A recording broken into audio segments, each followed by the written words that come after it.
Vinny. Sit down.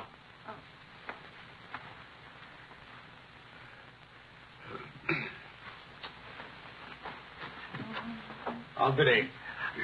Vinny!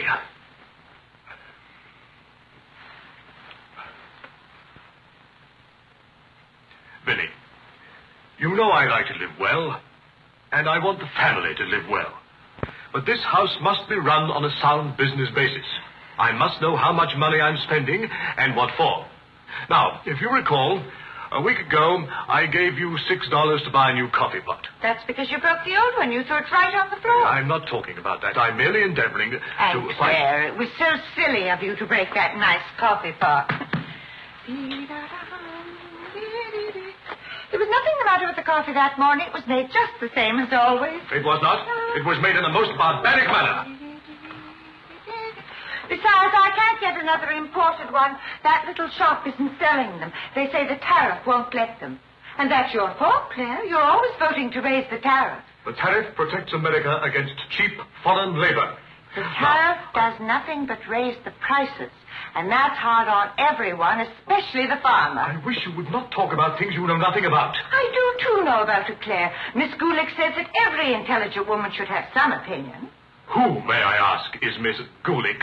Why, Claire, you know. She's that current events woman I told you about. And the tickets are $1 every Tuesday. Do you mean to tell me that a pack of idle-minded women pay $1 apiece to listen to another woman? Listen to me if you want to know anything about the events of the day. But, Claire, you get so excited. Besides, Miss Gulick says that our president, whom you're always belittling, prays to God for guidance. Praise to God. Vinny, what happened to that $6? What $6? I gave you $6 to buy a new coffee pot. Now, I find that you apparently got one at Lewis & Conger's and charged it. There's their bill. One coffee pot, $5.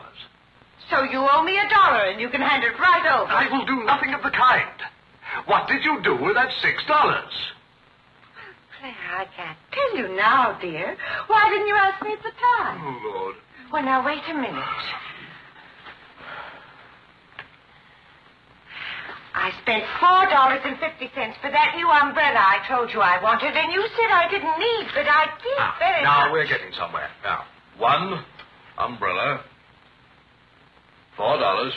And there must have been the time that I paid Mrs. Tobin for the 2 extra days washing. Mrs. Tobin. $2. $2. That makes $6.50. That's another 50 cents you owe me. I don't owe you a thing. What you owe me is an explanation of where my money's gone through. Now, we are going over this account book item by item.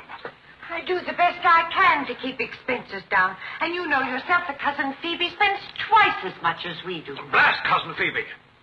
I've no wish to be told how she throws our money around. Claire, how can you? I thought you were so fond of Cousin Phoebe. I am fond of Cousin Phoebe, but I can do without hearing so much about her. Well, you talk about your relatives enough. That's not fair, Vinny. When I talk of my relatives, I criticize them. But I can't even speak of Cousin Phoebe. You can speak of her all you want to, but I won't have Cousin Phoebe or anybody else dictating to me how to run my house. I never said a word about her dictating. Well, but you said... Oh, Claire, she's not that kind. But... Well, I swear I don't know what you said now. You will not stick to the point. I endeavor to show you how to run this house on a business basis, and you always wind up gibbering and jabbering about everything else under the sun. Now, there is a small matter here of some $32. But I don't know what you expect of me. I tire myself out running up and down those stairs, trying to look after your comfort, to bring up our children. I do the mending and the marketing, and on top of all that, you expect me to be an expert bookkeeper as well. Vinny. Vinny.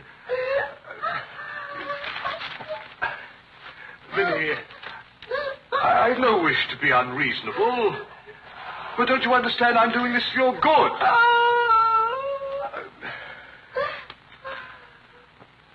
Well, I suppose suppose I must just go on paying the bills and hoping there's enough money in the bank to meet them. But it's all very discouraging. I'll try to do better, Claire. Well, that's all I ask.